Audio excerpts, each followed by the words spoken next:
If you're looking for the best place in Canada to store your savings, you've come to the right place. My name's Darren. I like to break down the best financial choices for Canadians and help you preserve your wealth. We're going to cover the best savings accounts in Canada, their interest rates, why they're a bit of a scam, and try to change your mindset that will introduce a new asset that can help save your wealth for generations to come. So we're going to start by ranking the best interest rates in Canada, because that's what we're after, the best place for us to get a return on our savings. So in Canada, there's the big five banks: RBC, TD, Scotiabank, BMO, and CIBC. So with RBC, you're going to get a 0.05% interest rate, and along with a 1.25% interest rate on specific promotional times, maybe for 90 days or 30 days. TD offers you a 0.05% rate with all of these fees mixed in. Scotiabank is a 0.1% interest rate. BMO is 0.05% interest rate with an up to 0.35% interest rate on specific promotional deals. CIBC offers 0.05% interest rate on their savings. If we want something a little bit more, we're going to have to look outside of the big five banks. Motive Financial offers 1.1% on their savings. They have free monthly fees, 2 free withdrawal fees per year. They are part of Canadian Western Bank. This is an online-only bank. There's actually an application process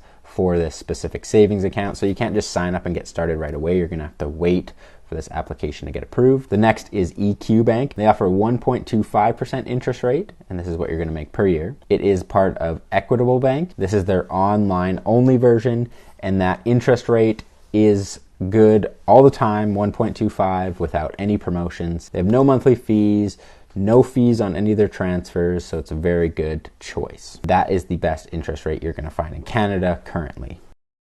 Now, advantage of these high interest savings accounts. So if you had, let's say, $1,000 under your mattress, it's just $1,000. But if you had $1,000 in the bank, you're going to get 1.25% interest rate, which means you get 1.25% of that $1,000 back each year. So at the end of the year, you're going to have $10.25 of that $1,000 you've invested. Next, these high interest savings accounts can be under tax-free savings accounts. If you do not have these under a tax-free savings account, your gains will be taxed as capital gains. Depends on your situation, how much you make, but you can put these under the tax-free savings account. And that means you will not be paying taxes on any of these gains. Thirdly, funds are actually secured by CDIC, which means the government will bail out these banks if they ever lose your money, contact you, and give them back to you. Kind of like what happened in the 2008 financial crisis in the US. Kind of a nice socialist safety blanket that your money and the banks have. If you think it's a great idea to hand over $50,000 to the bank for them to play around with investments, to make more money with, while you get $200 to $600 at the end of the year, stop this video, take this pill. eqbank is probably the best for you. It's going to give you the highest guaranteed high interest savings account there is. But what if I told you that you're being robbed in broad daylight by storing your hard-earned money with these guys? If you want to know more, you're going to need to take this pill. So first we got to understand, what is money? What is savings? You really need a good grasp on that first. There's a lot of different answers to what is money across the globe to each individual person. For me, money is really stored value of the work that you've put into society. So before money exists, we could kind of barter for things, trade for things. You could be a barrel maker, somebody could raise chickens, there could be a florist, and you could kind of trade within your town and everybody would kind of work together. So eventually people started to create something that could store their hard work a lot easier. And this is where money, gold came in. You could now use money to store your hard wealth for rainier days. So in the summertime, you're a florist, you're making a lot, everything's great, but you have dark days in, let's say, the winter. You can now use that money in that rainy time to kind of support yourself. Maybe use that store value to buy a new shop or start a new endeavor. Savings are super important to individuals. It's what you're worth. It's what you've done. It's what you're saving for the future when you need it. When society doesn't have savings, we kind of just live for the now. The future doesn't really matter. You're not going to take care of yourself. You're not going to take care of your business. You're not going to take care of your people. You're going to buy bad products. You're going to support bad projects because you just need money for today. Because savings don't exist. They're not going to happen in the future. Why are you going to save for that? And this is exactly what's happening in today's world with inflation. Our money used to be backed by hard assets, gold, where the inflation rate was pretty stable because it was really hard to create and find more gold. So everybody kind of knew how much money was out there. Today, our money is essentially backed by nothing. The next politician can just make more money. Give money here, give money there, put numbers on a computer here, look like the good guy. Like maybe when there's a global coordinated crisis event would be a great time to make more money without any repercussions. So Canada's official inflation rate this year was 4%.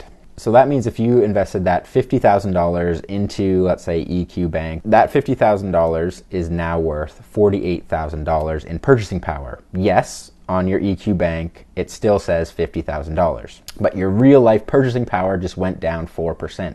So you really have $48,000 in last year's money. And if you're getting a 1.5% interest rate, this leaves you with 3.75% inflation. At the end of the year, you're still turning up negative. Even when you've done the right thing, put your money into a savings account with 4% inflation, you've come out in the negative that year. This is not to mention other inflation rates such as housing, tuition, food, gas. Are those really going down every year, or they keep going up? This is not only in Canada, this is also throughout the world. Now there is a way that you can preserve your savings, preserve your wealth without the government stepping in to devalue your savings accounts. And that something is Bitcoin. You probably heard about it by now. It's the cryptocurrency for the people, by the people. It's in the control of no one but the people who use it. There's only 21 million ever going to be available, not to mention all the ones that have been lost, locked up in long-term storage. The inflation rate is something that is actually deflationary